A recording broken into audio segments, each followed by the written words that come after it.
Saya bisa pastikan kepada Anda bahwa Injil yang diberitakan oleh Yesua bukan ditujukan kepada orang Kristen, tetapi ditujukan kepada para muridnya, orang Yahudi Ortodoks. Karena di zaman Yesua hidup, Yesua tidak mengenal kata Kristen. Dan Yesua sendiri bukan orang Kristen. Karena Yesua adalah orang Yahudi Ortodoks. Kekristenan itu baru muncul di Kisah Para Rasul 11 yang dikoordinir oleh Rasul Paulus. Para murid Yesua disebut Talmidim. Talmidim artinya para murid, yang berasal dari kata Talmudim. Artinya, Talmud artinya tafsir atau hasil diskusi para rabi yang dibukukan. Sehingga Yesua memiliki Talmud sendiri. Yohanes Pembaptis pun memiliki Talmud sendiri yang diajarkan kepada para muridnya yang disebut Talmidim. Oke, saya berikan alasan kenapa Injil Yesua tidak ditujukan kepada orang Kristen, tetapi ditujukan kepada para muridnya, orang-orang Yahudi. Pertama, Yesua katakan bahwa dia diutus hanya kepada domba Israel yang hilang. Selanjutnya, Yesua melarang para muridnya.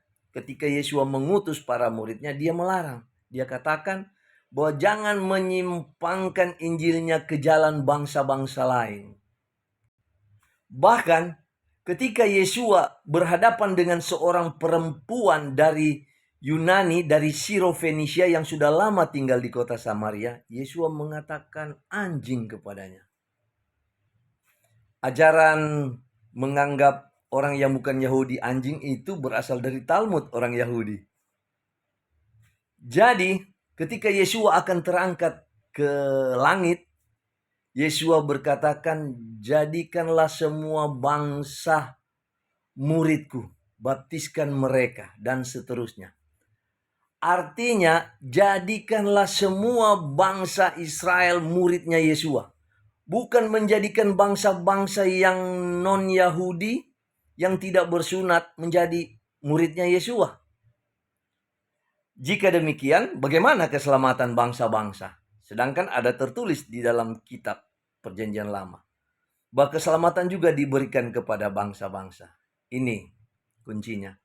Bangsa-bangsa non-Yahudi harus bergabung di dalam rencana keselamatan ini bersama dengan bangsa Yahudi dan bukan sebaliknya. Jika Anda baca Zakaria 8 ayat 22 sampai 23 tertulis, peganglah punca jubah orang Yahudi. Di akhir zaman Tuhan mengajak bangsa-bangsa untuk memegang punca jubah ajaran orang Yahudi. Ada apa di dalam punca jubah orang Yahudi? Ini jawabannya. Orang Yahudi, di punca jubah orang Yahudi ada sit-sit. Pada simpul ikatan sit-sit, biasanya orang Yahudi membuat simpul itu dengan nama YHWH. Ada pula yang membuat itu dengan simpul ikatan 613 mitzvot, perintah Allah. Jadi, memegang punca jubah seorang Yahudi adalah menjadi penyembah YHWH dan melaksanakan perintah-perintahnya di dalam hukum Taurat. Semoga video ini menginspirasi Anda dan saya. Temukan video-video saya di channel YouTube saya dan postingan FB saya yang akan membuka wawasan kerohanian Anda.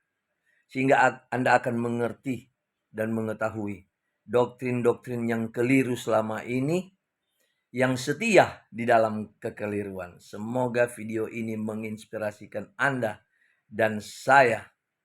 Salam